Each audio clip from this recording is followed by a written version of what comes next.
Ангкор – это город. Ну, это искаженное санскритское слово «нагара», а «нагара» на санскрите значит «город». Ну вот, друзья, смотрите, мы видим перед собой засыпанную пирамиду. Видите, абсолютно такой же стиль, как и у башен пирамиды Токео. А теперь поедем к тому самому причалу, который почему-то туристам не рекомендуется посещать. Сейчас там проходит реставрация масштабная. Они нам обнажили слои камня. Сейчас посмотрим, что там интересненького есть.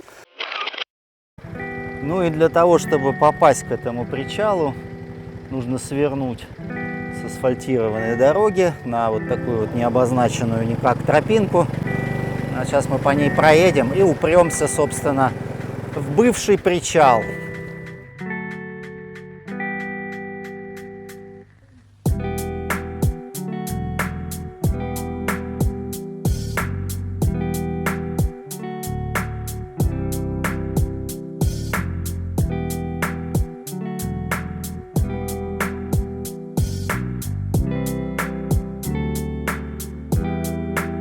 Ну, мы, в общем-то, уже приехали к этому древнему причалу. Потрясающая совершенно конструкция.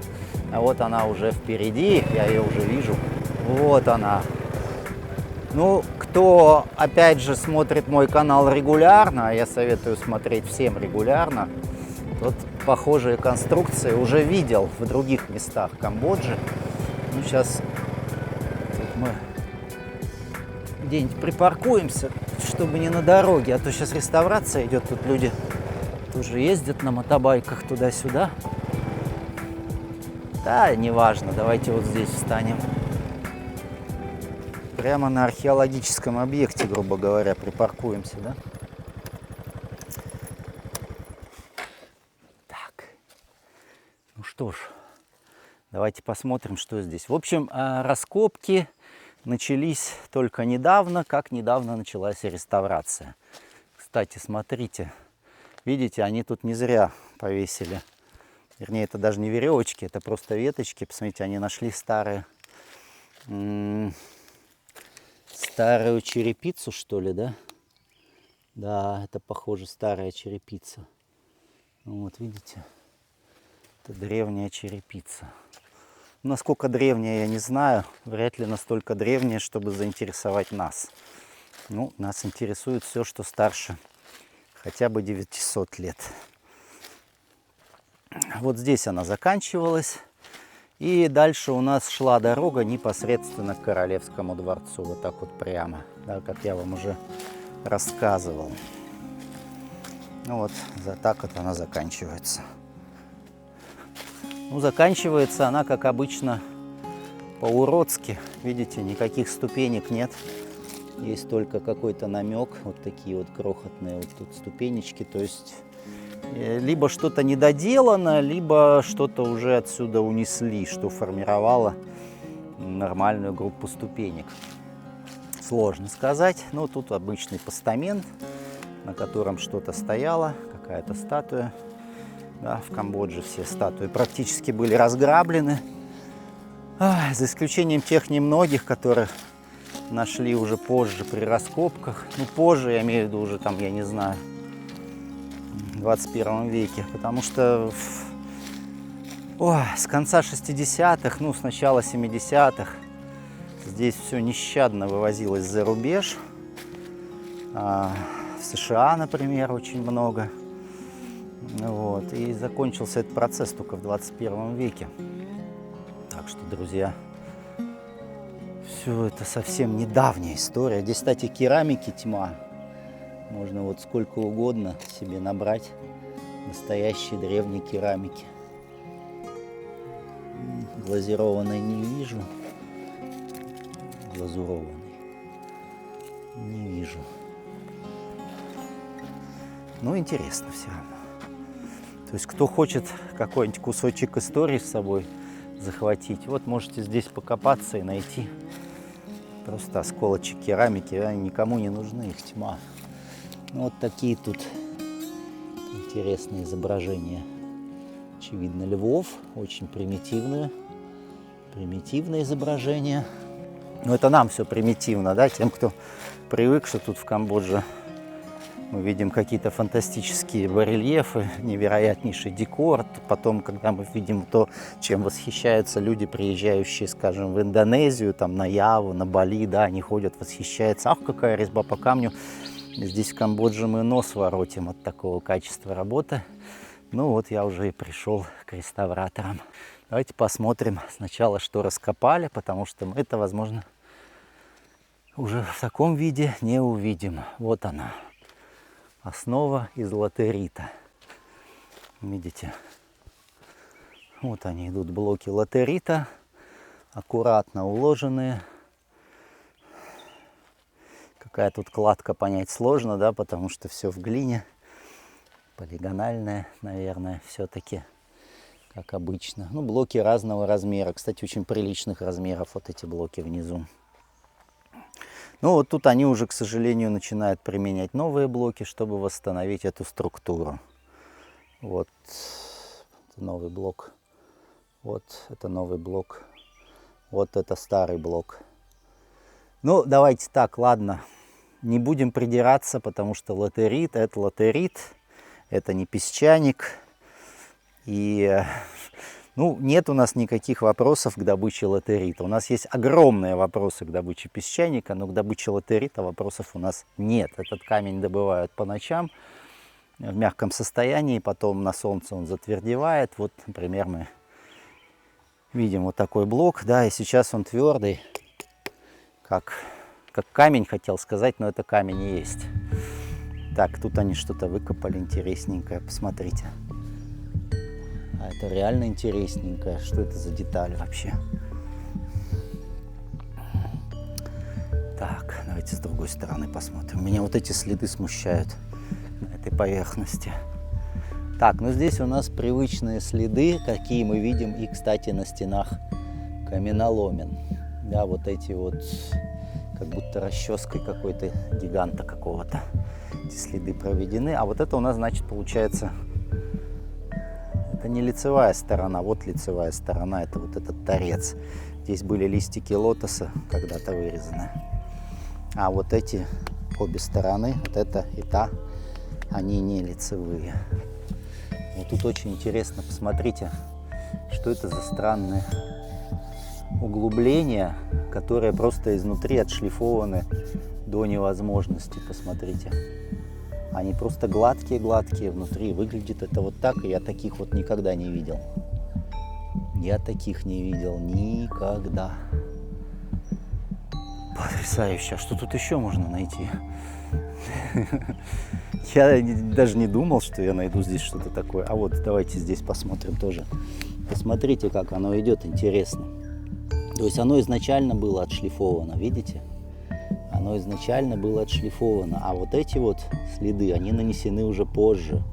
То есть это не наоборот, это не вот в таком вот состоянии был блок, а потом его отшлифовали. Нет, он был отшлифован, судя по всему, да? Ну, видно же. И потом были нанесены следы сверху. Прям интересно, вон реставраторы там отдыхают. Так, тут у нас, значит, лапы льва. Но это что-то, какой-то постамент. Какой-то постамент. И здесь тоже у нас запчасти льва. Тоже лев древний. Без лица. Судя по всему, ему, конечно, лицо-то отбили. И это, возможно, даже не вандалы, а грабители. То есть они вот таким образом с барельефов сбивали маски. Вот. И потом их продавали на eBay. Сейчас можно купить. Вот тоже какие чьи-то ноги. Да, интересно. Интересно. Ну вот здесь уже видите, как много новых блоков положили латерита. Но я, кстати, вот не вижу новых блоков песчаника, и это прям очень радует. Такое ощущение, что работы по песчанику здесь не планируются. И это было бы прям здорово, потому что латерит, да ради бога, да делайте, конечно. Ну, латерит, видите, он все-таки разрушается, он эродирует. И вот посмотрите, во что он превращается. Вот в такую вот крошку. Это вот не земля, это камень. Кстати, влажная, очень интересно. Значит, они недавно только копали. А мы же сейчас уже, смотрите, мы сейчас под водой находимся. То есть раньше это место уже было бы под водой, мы уже внутри этого барая. Потому что, вот посмотрите назад, вот он причал, да, вот он сходит в воду, и все, сейчас мы уже находимся под водой. Ну, давайте посмотрим, что тут еще может быть интересного. Ну, тут у них столовая, видите, столовая. Так, вот это самое интересное, я думаю, это вот здесь. Вот. Нет, это не раскопки. Нет, это, наверное, не раскопки. Ну, тут я больше ничего не вижу, друзья. Потрясающе, да? Вот дальше можно теперь... Так, это что? Нет, стоп, извините. Мне уже все мерещится, знаете. Вот, и все, дальше вот уже водоем. Дальше вот уже водоем, и они нам говорят, да, что тут очень низкий был уровень воды. А, кстати, смотрите, водоем водоемом, а блок песчаника лежит. А мы уже довольно-таки далеко ушли от причала. Каким образом здесь оказался блок песчаника? Что-то не то, друзья. Что-то не то. Вот. Ну, в принципе, я сейчас мог бы на мотобайке вот поехать туда дальше. И теоретически я должен приехать к восточному Мибону. Воды сейчас быть не должно. Но ехать отсюда примерно, ну, чуть меньше 4 километров.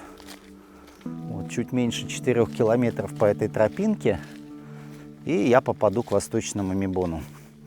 Как вы думаете, рискнуть? Так сказать, замкнем этот круг.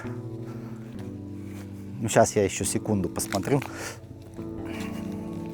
Если тропинка расширяется, то можно ехать, а если сужается, то значит это какая-то локальная история. Так, там кто-то рубит лес. Давайте посмотрим. Да, вода здесь была недавно. Это прям видно, что вода здесь была недавно. Ух, друзья, нет, нам туда не проехать. Нет, конечно, проехать, но я не хочу. Поэтому оставим эту глупую идею и доедем до восточного Мибона по какой-нибудь более-менее приличной дороге.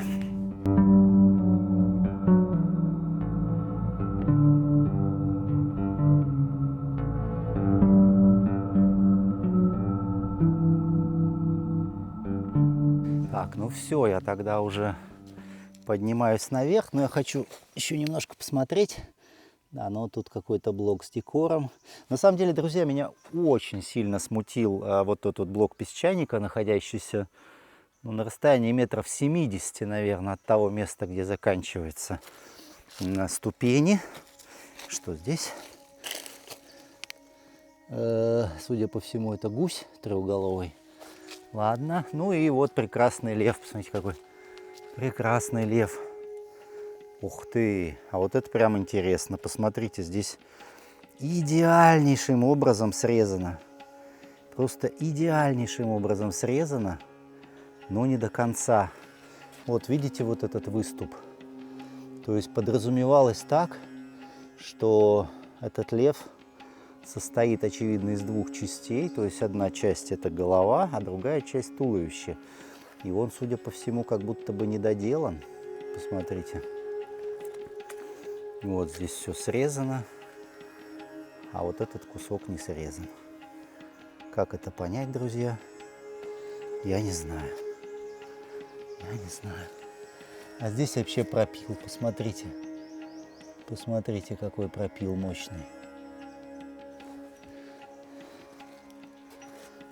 Ну, может, это реставратор? Я не буду слишком заморачиваться. У нас хватает однозначных следов, чтобы хвататься за все подряд. Ну вот блоки с помощью вот такого вот крана тягают, по-моему, 2-тонный. Давайте посмотрим. София Мишин. Да. Не знаю, где читать. Тут все по-китайски. Но обычно они 2-тонные такие. Так, ну и здесь у нас, в общем, какие-то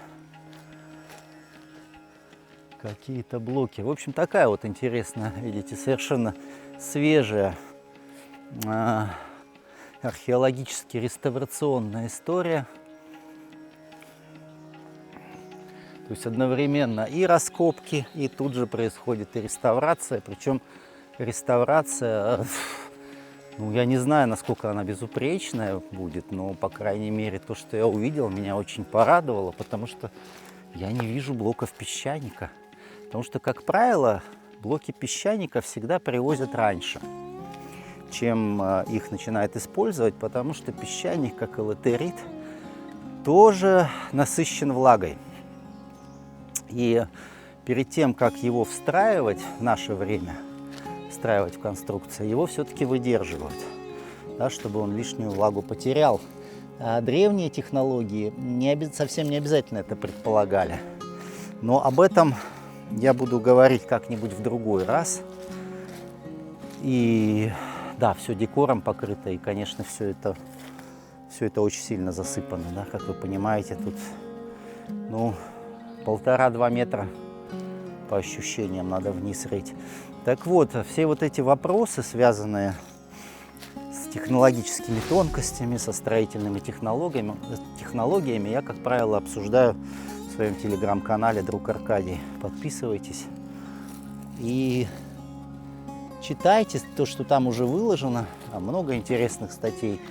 Кое-какие взгляды я уже, кстати, пересмотрел на то, что я писал там, скажем, год назад. Так что, ой, кажется, гиббоны.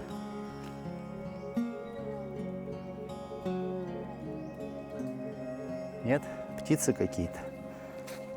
Нет, это птица какая-то. Это не гиббон. Похоже.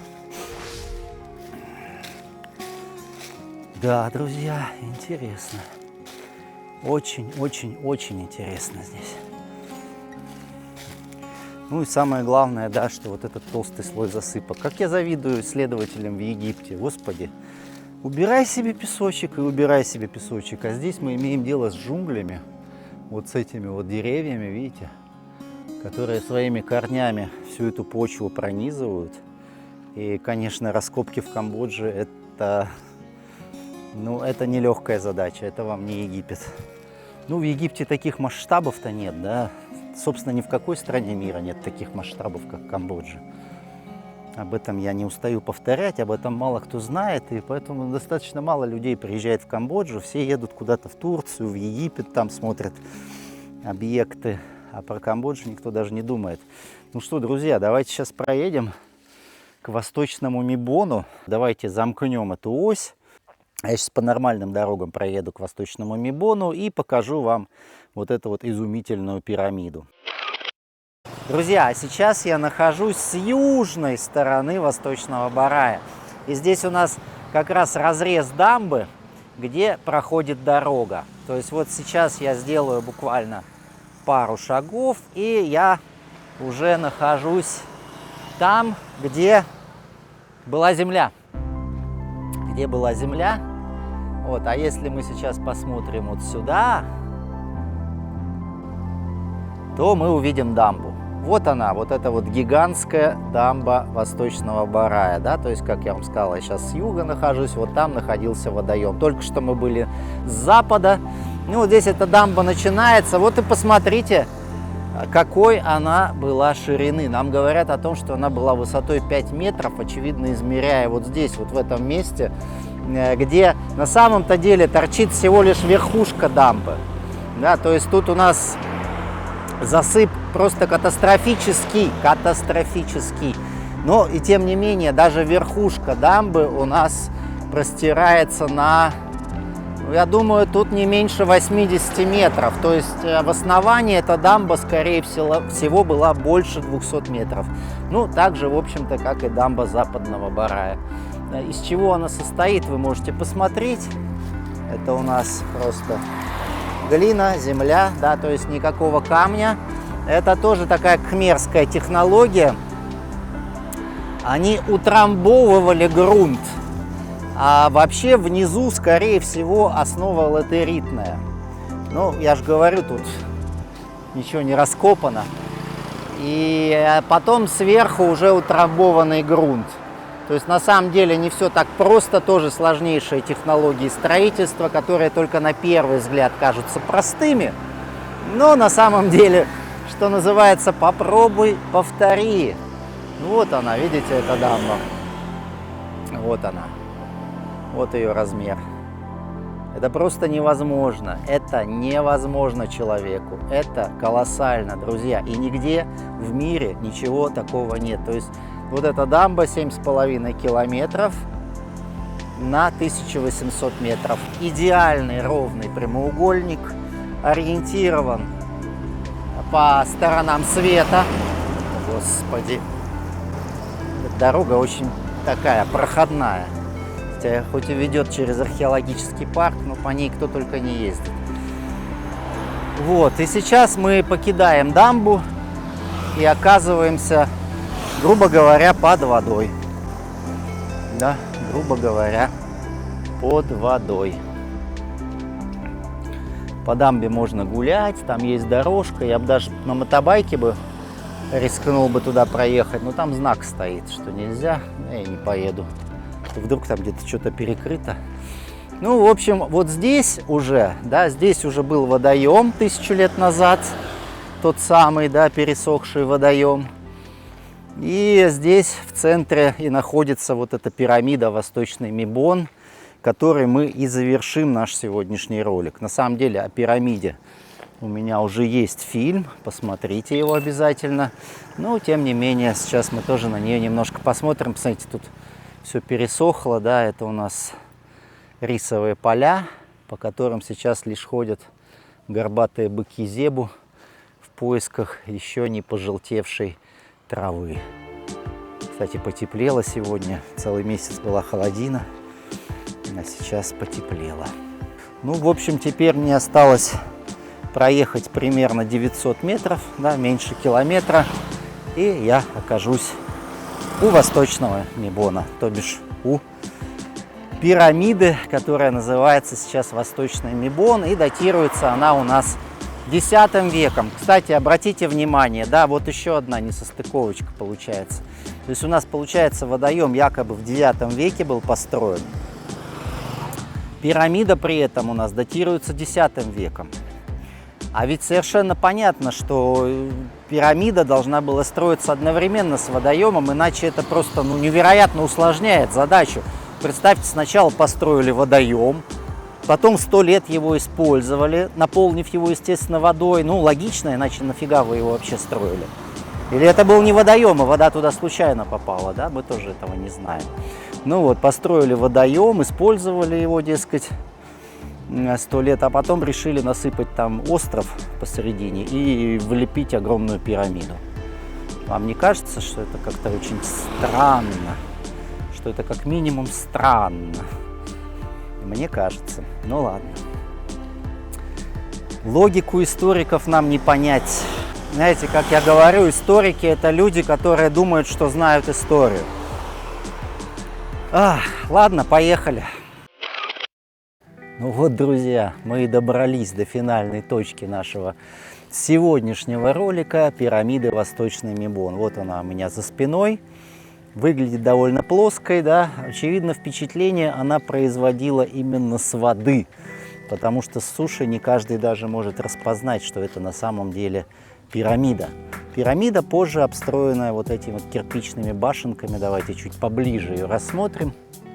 Вот эти изумительные, огромные, мощные, массивные, циклопические, колоссальные ступени из латерита, которые ранее омывались водой.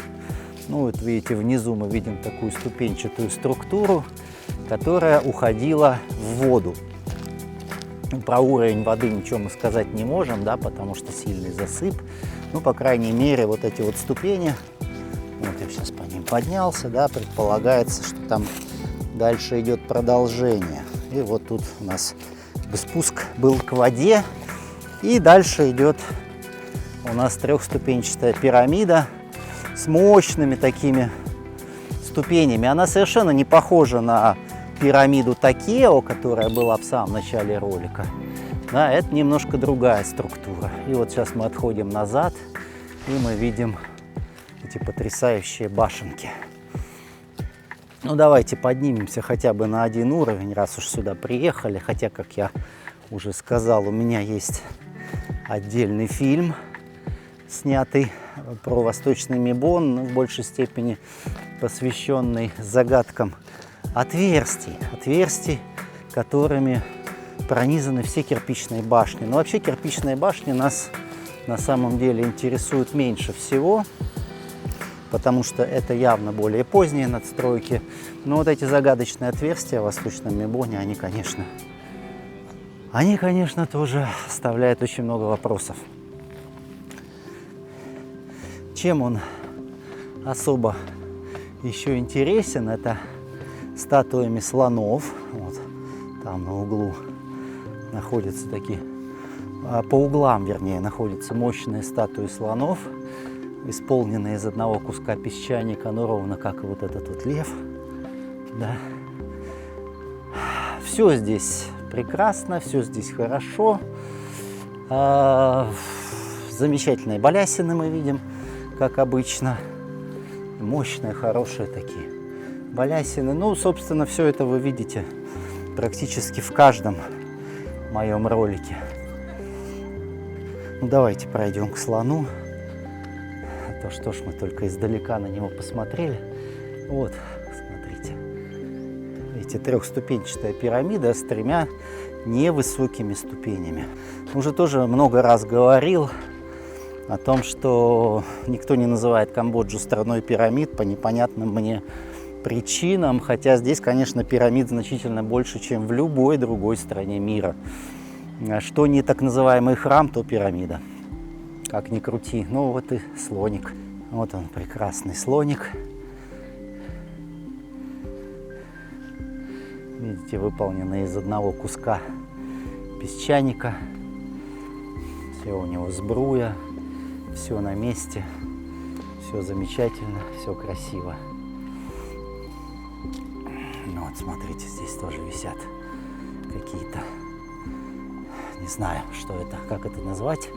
Был у него и хвост когда-то. Ну вот, на каждом углу стоят вот такие вот статуи слонов. Ну что, друзья, я думаю, вот этот слон – это прекрасное место для того, чтобы попрощаться до следующего ролика. Сейчас я отправляюсь в один объект, до которого я, может быть, даже и не доеду. Так что смотрите, как я буду туда добираться и вообще доберусь ли я. Объект называется Тава. Такое вот очень странное название, которое никто не может, опять же, расшифровать. Относится к гидротехнической инфраструктуре Анкора. То есть у нас сейчас вот севернее, там просто какое-то немыслимое количество древних каналов и водоемов, которые все связаны друг с другом. И вот этот вот так называемый храм Тава, куда я сейчас попробую отправиться, который я попробую найти, он был каким-то образом с этой всей схемой связан технологически. И это не отрицают исследователи. Тут единственная проблема в том, что мы вообще не понимаем, что за технологии, для чего самое главное. Да? Ведь самый главный вопрос – для чего? И вот когда мы ответим на этот вопрос, тогда мы ответим, пожалуй, на все остальные вопросы. Потому что к технологиям строительства у нас уже вопросов нет. Мы понимаем, как они строили. Мы понимаем, что мы не сможем этого повторить в наше время, но если сильно постараемся, может быть, там, в течение какого-то времени, лет 100, мы и освоим эти технологии и сможем возводить такие же мегалитические сооружения. Да? На самом деле нет таких вот особых загадок. Загадка в том, а у них-то что были за инструменты? Они-то с помощью чего все это делали? Да? То есть мы сейчас нашими современными методами едва ли с большим трудом сможем повторить то, что делали древние строители.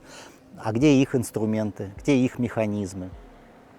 На это у нас, конечно, никаких ответов нет, и, скорее всего, уже и не будет. Но хотелось бы понять действительно, зачем все это возводилось, вся эта колоссальная гидротехническая инфраструктура, на части которой я сейчас тоже, в общем-то, нахожусь. Подписывайтесь на телеграм-канал «Друг Аркадий. Пища для ума», чтобы знать больше. Кому не жалко 200 рублей в месяц, подпишитесь, пожалуйста, на Бусти, потому что этим вы нам очень сильно поможете. Не в продвижении, конечно, нашего канала, а просто в том, чтобы мы могли производить больше контента. Потому что мы тратим наши личные деньги. У нас же нет спонсоров никаких, да? Вот, то есть то, что мы зарабатываем, то мы, собственно, на вас и тратим. Поэтому хотелось бы получать небольшую отдачу. Ну, донатить, кстати, на Бусти тоже можно. Там есть специальная ссылочка на донат, а также на Бусти публикуются ролики раньше, чем на Ютубе. И плюс на Бусти можно посты и ролики смотреть за денежку. Ну, там где-то 50, где-то 100 рублей. То есть это получается как донат. Вы смотрите ролик и одновременно донатите 100 рублей. Вот. Всем хорошо, всем замечательно. Ну, в общем, друзья, смотрите следующий ролик, а я поеду дальше, я-то еще не закончил. Всем пока.